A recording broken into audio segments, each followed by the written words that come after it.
በስመ አብ ወወልድ ወመንፈስ ቅዱስ አሐዱ አምላክ አሜን። ተወደዳችሁ ተባረካችሁ በክርስቶስ ወገኖች ሆናችሁ ሁላችሁ እንደምን ቆያችሁ? ክርስቶስ ተንሥአ እሙታን በዐቢይ ኃይል ወሥልጣን አሰሮ ለሰይጣን አግዓዞ ለአዳም ሰላም የሚዜስ ኮነ ፍስሐ ወሰላም። ሰላም ፍስሐን ያደረገ የአባቶቻችን አምላክ ንጉሳችን ኢየሱስ ክርስቶስ ከሰማይ አባቱ ጋር ከሕያው መንፈሱ ጋር የተወደደና የተመሰገነ ይሁን። እንደምን ቆያችሁ?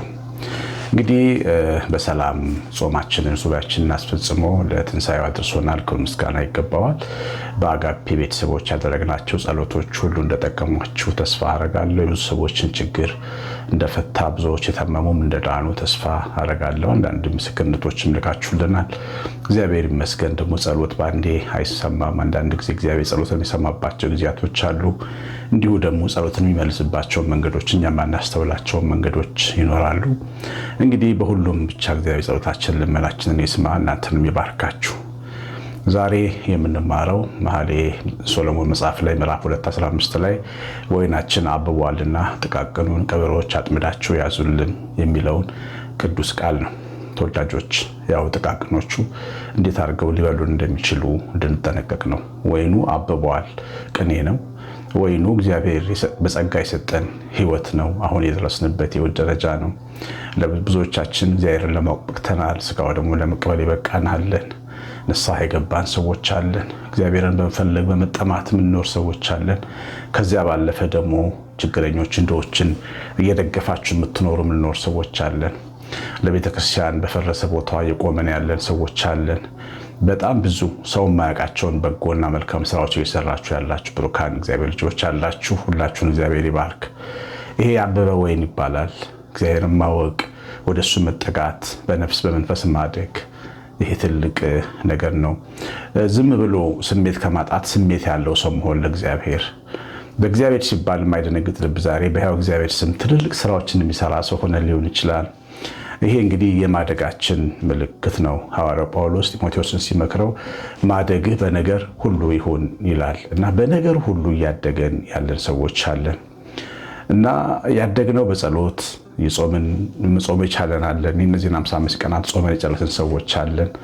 እየጸለይን እስካሁን በርትተን ያለን ሰዎች አለን። በጸሎት ህይወታችን ያደግን ጾመን መዋል የቻለን የለመድን ሰዎች አለን። አንዳንድ ሰዎች ይህን የማይችሉ አሉ። እስከ 4 ሰዓት ቢቆዩ በረሃብ የሚንገበገቡ አሉ። ዝም ብሎ በማንኛውም ቀን ግን ለፊዚካል ኤክሰርሳይዝ እና ለጤና ሲሉ ግን በውሃ ብቻ ሊጾሙ የሚችሉ ሰዎች፣ የመንፈሱን ጾም ግን የማይችሉ ሰዎች አሉ እና መጾም በራሱ በእግዚአብሔር በጎ ጸጋ ካልሆነ በስተቀር ስጋና ደም እንደማይችለው የምናውቅበት ነው እና ያንን ማድረግ ግን የቻለን ሰዎች አለን። እግዚአብሔር አግዞን ምጽዋት መስጠት የሚችሉ ሰዎች አሉ። ድሆችን እየደገፉ በድሆች የተመረቁ በመላእክት ታጅበው የሚኖሩ ብዙ ቅዱሳን ቤተሰቦች አላችሁ። ይህን ማድረግ የማይችል ሰው አለ፣ ብዙ ገንዘብ ኖሮት። ይህን ማድረግ ስለቻላችሁ ማደጋችሁን ያሳያል እና የእግዚአብሔርን ቃል ታግሳችሁ መስማት።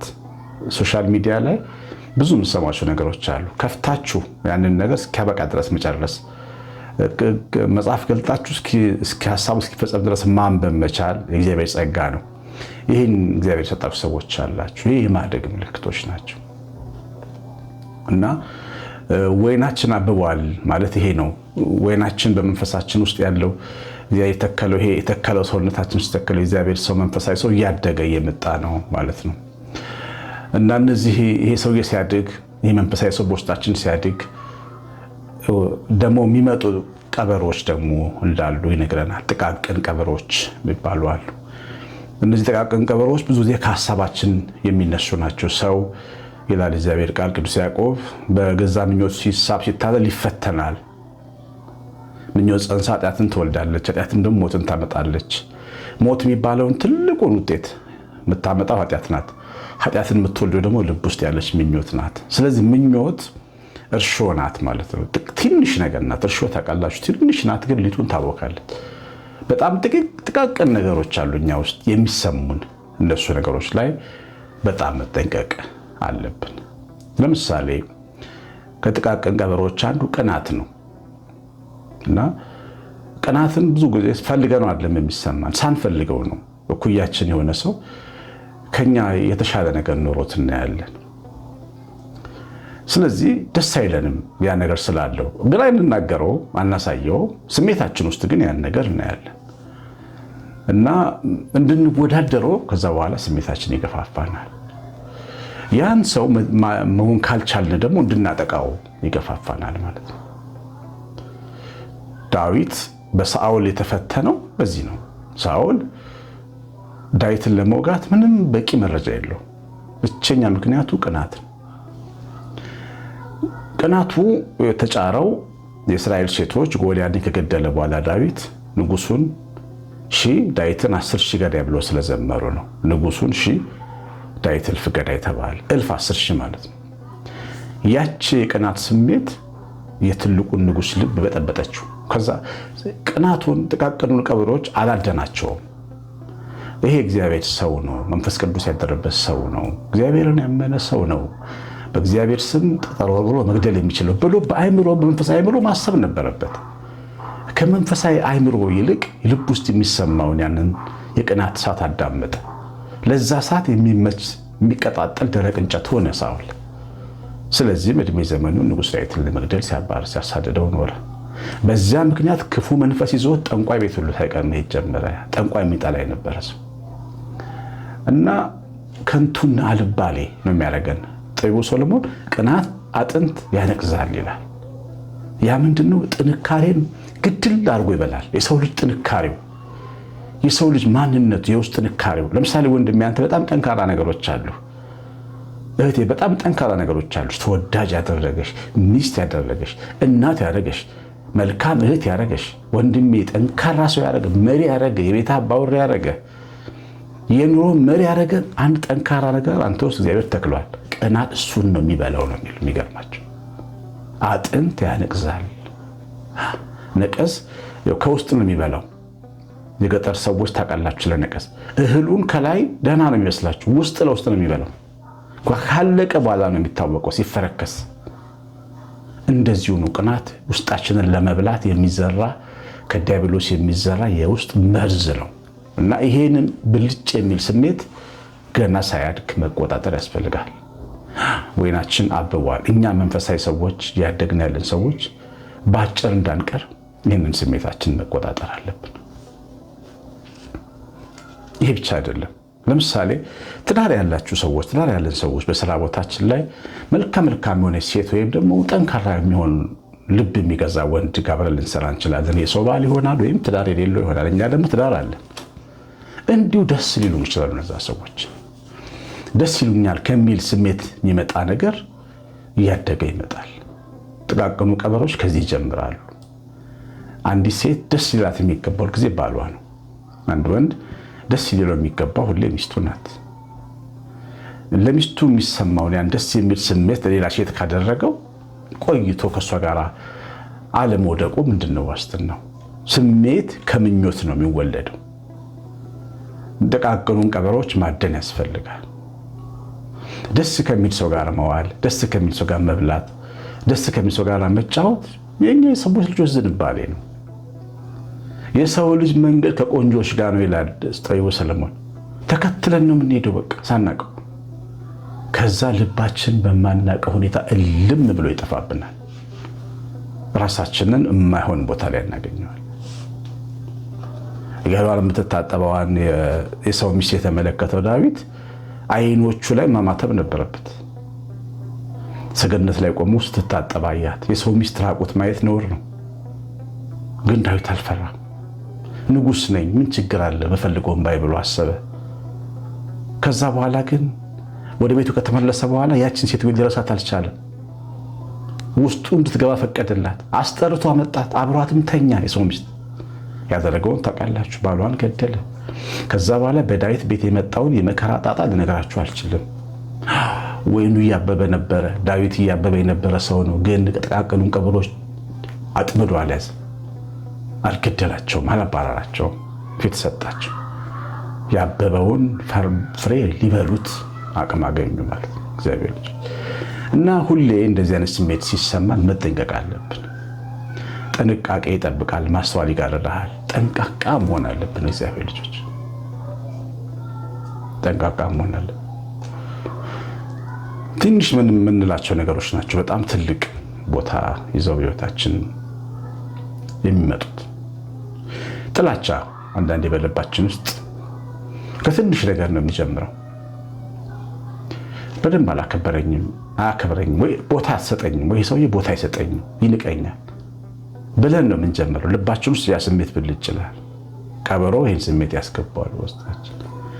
ከዛ ጊዜ ሲገዛ ስናገኝ እያቀደ እያገናኘ ነው መጣ። አንድ ቀን እኮ እንዲህ አድርጎ በዚህ ቀን እኮ እንዲህ ብሎኝ እንደዚህ ብላኝ ነበር፣ እቺ ሴት ለካ እኔን ትፈልገኛለች ማለት ነው በክፉ፣ እና እሷማ ይዋጣልናል ወደ ማለት እልህ እንገባለን። እና ጥላቻ ውስጣችን እያደገ ይመጣል። ሰው መጥላት እንለማመዳለን። ሰውየው ሳያስተውል እንኳን ዝም ብሎን ካለፈ ከጥላቻችን ጋር እናገናኘዋለን። እኔ ሊያጠቃኝ ፈልጎ ነው እንላለን። ከሰው ጋር እንጣላለን። ደግሞ ታውቃላችሁ ሰው ያላሰበውን ነገር እሱ ያገመተውን ነገር ነው ብላችሁ ስታምኑ የበለጠ ቁጡ ነው የሚሆነው። ክፉ ሰው ነው የሚያደርገን።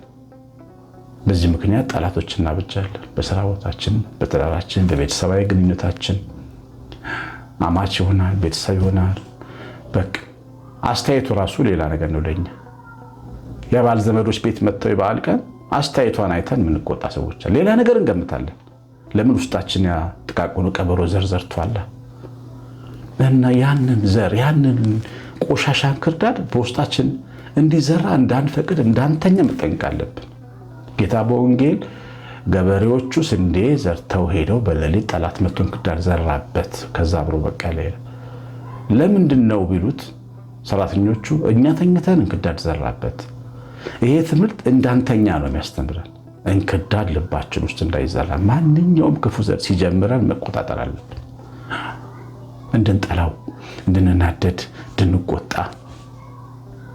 ያደርገን ይችላል። ደግሞ ይሄ ሁሉም ሰው የሚፈተንበት ፈተና ነው። የሚገርማችሁ ሁሉም ሰው እኔ አንድ ጊዜ በጣም ከባድ ፈተና ውስጥ ገብቼ ነበር። ይሄን በሚመስል ሁኔታና አንድ ትልቅ ስጦታ ተሰጠኝና ያ ስጦታ በጣም ትልቅ ነበረ። የዛሬ ብቻ 7-8 ዓመት አካባቢ በፊት ነው። መኪና ገዝተው ሰጡኝ። መኪና አልነበረኝም እና ቪትስ መኪና ገዝተው ሰጡኝ። ሰዎች ተሰብስበው በጣም ተደሰትኩኝ። መወደድ፣ መፈለጌ፣ ሞገስ እንዳለኝ ተሰማኝ። ብቻ ፍቅር፣ በሰው መወደድ በጣም ደስ የሚል ስሜት አለው ከስጦታው በላይ። ከዛ ልቤው ግን እየደወሉ እንኳን ደስ አለ ያሉኝ ሰዎች ማየት ጀመረ። ብዙ ሰዎች እንኳን ደስ አለ ብለውኝ ነበረ። በጣም ወዳጆች የምላቸው ግን ሰዎች ስልክ ደውለው እንኳን ደስ አለ ያላሉኝ ሰዎች ነበሩ እና ልቤ እነሱ ላይ በጣም ተቆጣ። እግዚአብሔር ለእኔ መኪና ሰጥቶኛል። ተመልከቱ፣ የዛን ሁሉ ሰው ፍቅር አሳይቶኛል። እኔ ግን ጎደለኝ የምለው አንድ ሰው ነበር። ልቤ ቆጣ ጀመር። ልክ ሃማ እንደተሰማው ስሜት ሆንኩ ማለት ነው። ያ ሁሉ ሰው የሰገደለት መርዶክዮስ አልሰገደልኝም ብሎ እንደተቆጣ የገዛ ቁጣዬ ይበላኝ ጀመር እና ዝም አልኩት።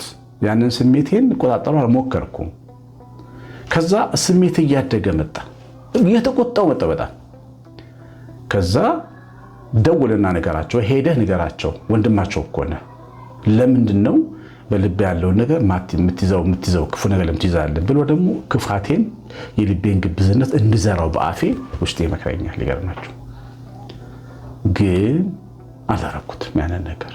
በጣም ትልቅ ሰዎች ናቸው፣ ወዳጆቼ ናቸው። በችግሬ በመከራ ጊዜ አብሮኝ የነበሩ ናቸው እና የሁል ጊዜ ወዳጆቼ ናቸው። እንደዛ ልጆች ሄጄ ብናገራቸው ኖሮ ያን ንግሬን ስሜቴን ብናገር ኖሮ አጣቸው ነበር። ልቤ ውስጥ ያለውን ዘር በአፌ እንድዘራው እንድናገረው ጠላት ግን ይገፋኝ ነበር። በዛ በረከቴ በዛ መወደዴ ላይ ጠላት ሌላ እንክርዳድ ሊዘራበት ስለፈለገ አላረኩትም። እንግዲህ የሚገርማችሁ ስሜቱ ግን ነበረኝ፣ ያሰቃየኝ ነበር። የሚገርማችሁ ግን አሁን ይሄ ቃል ነው፣ አሁን ማነብላችሁ ቃል ነው የመለሰኝ ከራሴ ብደት። ጥቃቅኖቹን ቀበሮች አጥምራችሁ ያዙልኝ የሚሰማኝ እኔ እኮ እነዚህ ሰዎች እኮ ለእኔ በጣም ወዳጆቼ ናቸው። በጣም ብዙ ቀን አብሮኝ የነበሩ ናቸው። ምናልባት ስልክ መደወል አለበት ብሎ ሊያስቡ ይችሉ ይሆናል። ወይም በራቸውን ዘግተው እግዚአብሔር ይመስገን ወንድማችንን ያሰብከው ብሎ ጸልዩ ሊሆን ይችላል። ሄጄ ክፉ ብናገራቸው ያላሰቡትን ብላቸው አላጣቸውም። እንደዛ ወንድሞች እግዚአብሔር አያዝንብኝም ብዬ ወሰንኩ። የሚሰማኝ ስሜት አልተናገርኩም። አልናገርም ብዬ ስወስን ከልቤ ጥርግርግ ብሎ ያ ስሜት ጠፋ። ይሄ የመናፍስት ጦርነት ነው። አያችሁ፣ ዲያብሎስን ተቃወሙት ከእናንተም ይሸሻል ይላል። ስሜቱን መቃወም ስትጀምሩ ከውስጣችሁ ነው ተነቅሎ የሚወጣው። እንደሚጎዳን ካወቅን ከኛ ተነቅሎ ይወጣል። ይገርማችሁ። አናጣበትም። ሰው ሞኞች ከሆንን ሰው እናጣበታል። የሚሰማን ነው እየተናገርን ብዙ ሰው እናጣለን። ልባችን ውስጥ የሚሰማውን ቁጣ፣ ንዴት፣ ቅናት፣ እልህ፣ አልተከበርኩም ባይነት ካልተቆጣጠር ነው ሰው ያሳጣናል። ደግሞ መቼም ቢሆን የምናጣቸውን ሰዎች ለማግኘት ብዙ ዓመት ነው ይፈጅብን። እንደ ሰው መድኃኒት፣ እንደ ሰው በረከት የለም። በረከቶቻችን ነው የምናጣው። አንዳንዱ ይህንንም አያስብም። የትዳር አጋሩን ክፉ ቃል ይናገራል። የትዳር አጋሯን በምን ይታካል እስቲ ንገሩኝ። ወዳጅ እንኳን አማራጭ አላችሁ። የትዳር አጋር አንተ እንዲያርገ እንዲህ ነው የምታስበኝ፣ ለኔ እንዲያታረግልኝ ብለን ስንናገራቸው እነሱ ጋር የሌለ ነገር ስንናገር ልባቸውን ስንሰብራቸው ከዛ በኋላ እንዴት ነው የምንጠገነው? ጥቃቅኑ ቀበሮች ቀላል እንዳይመስሏቸው ይበሉናል ነው።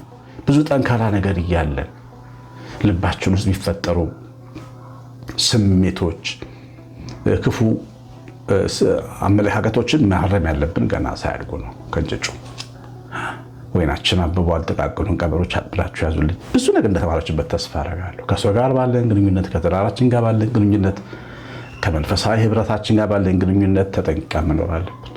የሚሰሙን ነገሮች ሁሉ እውነት ናቸው ብለን እንዳናስብ። እግዚአብሔር ይባርካችሁ። ሰማኑን በልቦናችን ጻፍልን። እግዚአብሔር ቸርነት የእናታችን እመቤታችን በረከት የመንፈስ ቅዱስ ጸጋ ሀብት በሁላችን ላይ ይሁን። ትምህርቱ ላይ ኮሜንት አድርጋችሁ ላይ ካርጋችሁት እንድትወጡ በፍቅር ጋብዛለሁ። እግዚአብሔር እናንተን ዘራችሁን ይባርክ። ቀሲስ አሸናፊ ገብረማርያም ነኝ። ክርስቶስ በእውነት ተነስቷል። ሰላም